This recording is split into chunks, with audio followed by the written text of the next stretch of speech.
G'day, I'm Patrick from Douglas Fir Design. Welcome to the Router Bits. In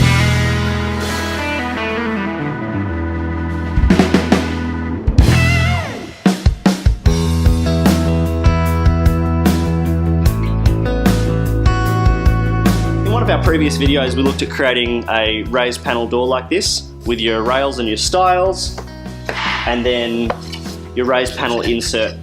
Now, I created this one using a horizontal raised panel router bit. As you can see, this thing is a monster. When you put it in the router table, it takes off like a jet engine. You've got to run it really slowly, and they can be a little bit daunting for some users. So to get around that, Torquata, well, they didn't create them, but they've made their own version of what's called a vertical raised panel router bit. The reason that these exist is instead of having to run your raised panel through one of these huge pieces on the router table, you can actually turn it on edge and get a similar profile with a much smaller bit. So some people find that a lot easier. You just have to give it a shot and decide which one you prefer. Because you are running your panel through vertically, sometimes a low fence like this just won't quite cut it. It'll give you a bit too much movement. So to demonstrate this bit, I've also had to create a higher fence, which is just an attachment that I can put onto this, and I'll show you how I've made that, as well as showing you the ins and outs of using one of these vertical bits.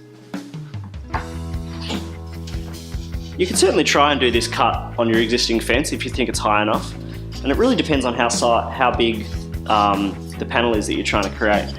I did attempt to do a test run on just my existing fence, and I found that as I was pushing it along, the panel was just moving too far back and forward, and I wasn't getting a nice clean cut. So in order to stop the movement along the fence, which was making an inaccurate cut, I created an auxiliary vertical fence. Now this is just a giant hunk of plywood I had lying around, which was nice and straight, and you need to make sure that it is. You could also use melamine, which would give you a nice shiny surface, but this is just some birch ply and that works fine for me. And some pieces of pine, which I've glued and screwed on there. Now you need to make sure that these bits are dead square. This really only applies to this particular fence. So if you have another type of fence that doesn't have a T-track, these little mechanisms won't work. But these are fantastic little T-track toggles, which I grabbed at Timbecon as well. And it's a dead easy way to attach bits and pieces into T-track. I'm going to be doing a bunch of videos on T-track in the coming weeks as we get them put together. But this was a really useful way to attach this quickly and easily without having to screw holes into my fence and or clamp things where the clamps are going to get in the way. So to put this on, we basically just slide these toggles into that top track, tighten them down, and then this thing is set in place.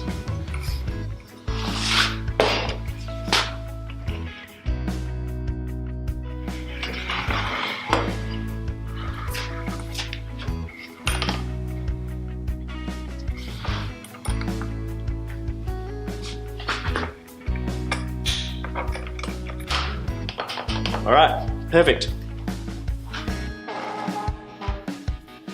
So now that our fence is in place, it's currently just loose, I haven't brought it up and locked it in yet.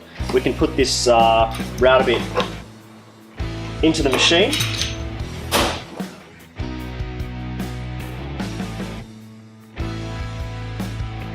First thing we're going to do is set the height of this router bit, and the way we're going to do that is actually bring the apex where these two angles meet. I want that to be 10 mil off the base of the table here. The reason for that is if we use this other panel as an example, that vertical cutter here, which is straight up and down, that's what's actually going to cut our tongue, and then this angle component is what's going to cut this bevel. And so I need that tongue to be 10 mil deep because that's what's going to fit into my frame. If you want a much more detailed look at how you measure all of your components to get a panel that's exactly the right size, check out the video on horizontal raised panel bits because I go through it in much more detail. I've already cut my panel to fit the existing rail and style frame that I created in the previous video, and so these two are just exactly the same size, and I'm just going to cut that profile onto this piece so that it will fit within my frame. There's going to be one extra step with using a vertical raised panel bit, which is I'm going to have to create a back cut as well. Otherwise it's just not going to fit into the groove created by my rail and style router bits. You can see that the tongue on this is only about 6mm thick. Once I cut this bevel, that tongue is still going to be too thick, so I'm going to have to do a back cut on here, and that can be done any number of ways. I'll probably end up using a dish cutting bit for that. If I was using a thinner panel, I could get away with doing this with just that front bevel, but because this is 19mm thick, I'll need to cut both sides down to make sure my tongue fits into that groove.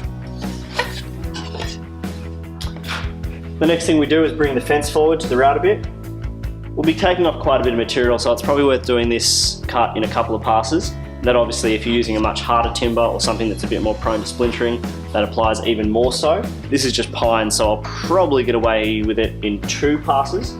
I want my last pass to be quite fine, quite a shallow cut, because that's going to give me the cleanest finish on my final cut. My first pass can be a little bit deeper. Ultimately, I want to end up with all of this angled component of the blade in the timber so that I get this nice little shadow line created by the top edge of that blade. But our first cut will be a bit shallower than that, and so I'm just going to bring the fence to just in front of the top edge of that blade. It's kind of arbitrary. Start shallow if you are unfamiliar with these. We're going to do our end grain cuts first on both edges, and then our horizontal cuts, and then we will push the fence back to where it needs to be in its final position. So I'm ready to do my cut now. One thing to keep in mind is obviously your board needs to be flat against the whole fence the whole time. 2 things to consider. Once you've cut away all of the material to create your bevel, you don't want to be applying pressure down here because you'll be forcing the board to go like that. The other thing is you don't want to be applying a whole bunch of pressure at the top of your fence unless your fence is incredibly strong, because there's a lot of leverage there and you can create some instability. Now that'll depend on how you've constructed your fence. I like to apply pressure on mine where it actually lines up with my fence behind. That way I know I'm not going to get too much flex.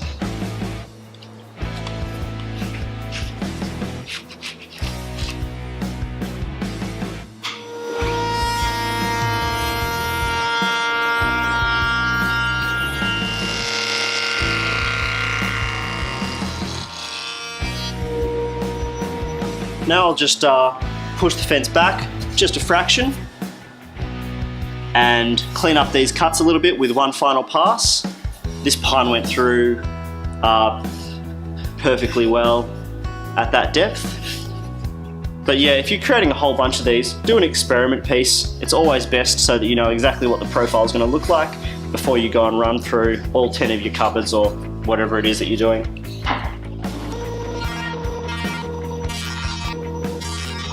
Now that we've created all of the cuts that we need on our face to create that profile, we're ready to take some of the material out of the back so that it actually fits into our frame. Right now, this tongue is a little bit under 10mm. Let's just call it 10mm. And I need it to go down to 6mm so that it's going to fit in the groove in the rail and style frame that I created. So I need to remove 4mm from the back edge here.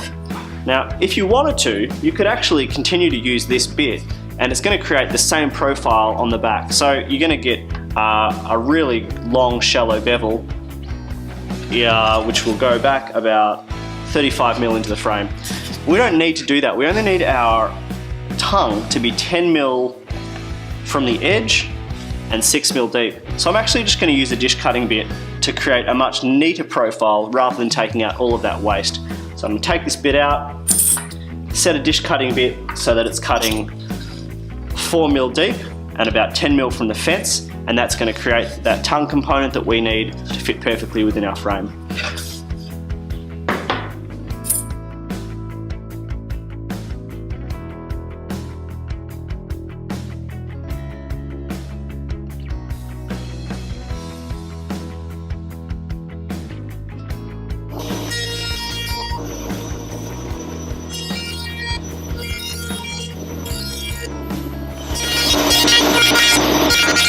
Now that back profile is cut as well, our tongue is about 6mm thick. It actually ended up being slightly thinner, so That's why it's good to do a test cut. In this case, it doesn't really matter. It just means that this frame will have a little bit more space.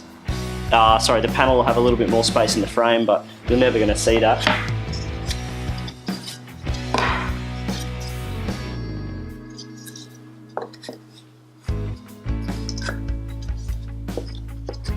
Now, it wouldn't hurt to give this a quick sand, but for the sake of putting it all together, just slide it into place.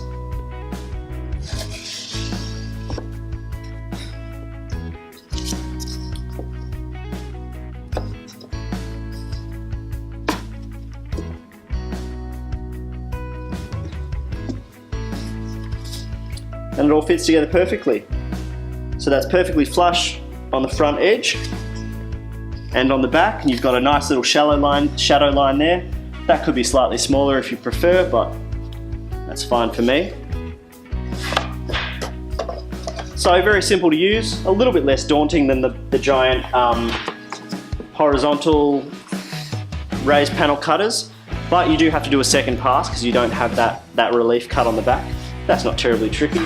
So overall, if that seems like it's going to suit your process a bit better, then it's a fantastic bit to use. You can pick up the the vertical raised panel router bits from Timbecon. They come in a couple of different profiles as well, so not just this straight profile, but some slightly more curved and scalloped profiles as well. They're made by Torquata, and you can grab them on the Timbecon website at timbecon.com.au or in either of their stores in Perth or in Melbourne.